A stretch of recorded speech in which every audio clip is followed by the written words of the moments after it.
American Citizenship League. I gotta get write this down. Thank you, Dr. Daniels. And of course, thank you to Reverend Dr. Turner for literally walking the walk to bring attention to nearly 160 years of the broken promise of 40 acres and a mule. And to do it today, on the eve of the 60th anniversary of the March on Washington, is truly prophetic and moving, just as that day 60 years ago continues to be for so many of us. So Reverend Turner, thank you. Now, I want to talk about this other anniversary that happened this month, because so many people are saying reparations is not possible, it's too expensive, or even there's no need for it.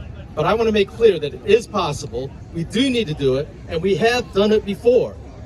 For those of you who might not be aware, during World War II, nearly 125,000 people of Japanese ancestry, many of whom were U.S. citizens, were forcibly removed from their homes and incarcerated against their will in American concentration camps. This was all done under the false pretense that Japanese Americans were a security threat. Years later, we still know of 0 cases of espionage or other acts against the United States in the name of Japan by any of those people.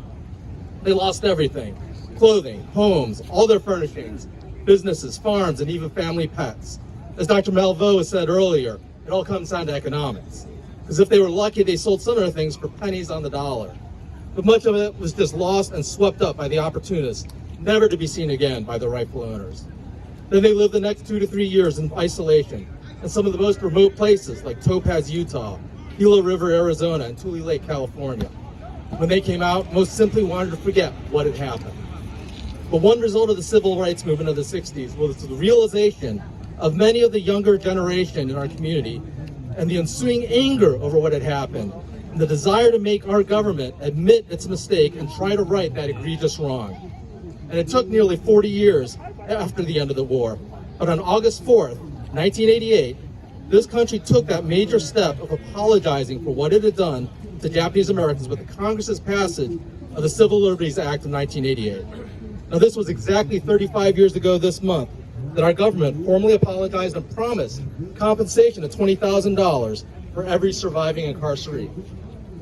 Now, did that $20,000 even approach to make up for the losses? Obviously not. But it was a sincere effort to apologize for a grievous wrong that had been committed. And I cannot emphasize enough that that victory would not have been possible with the support of so many allies, including those with whom we stand here today. A year later, Representative John Conyers introduced the first piece of legislation to call for a congressional commission, not unlike that one that led to Japanese American redress, to examine the need for slavery reparations. And one similar to it has been introduced in every Congress since then, with Representative Sheila Jackson Lee taking the leadership in recent years. That's 34 years of waiting of the bill sitting in committee with no action until the last Congress, but with nearly 200 co-sponsors, it finally moved out of committee, only to languish again, waiting for a vote by the full House. And now, once again, we're back to square one with Congress. We need our nation's leaders to recognize this for the moral imperative that it is. We are nearly 160 years since the end of slavery, and as we know, because of the results of March on Washington, nearly 60 years from the end of Jim Crow laws.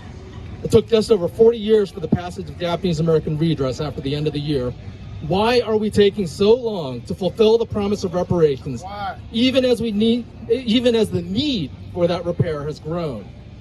Because that is what this is about, repair. It's not about a dollar amount, who's eligible or not. We need reparations to repair who we are as a nation, to bring healing, and we need the leadership now.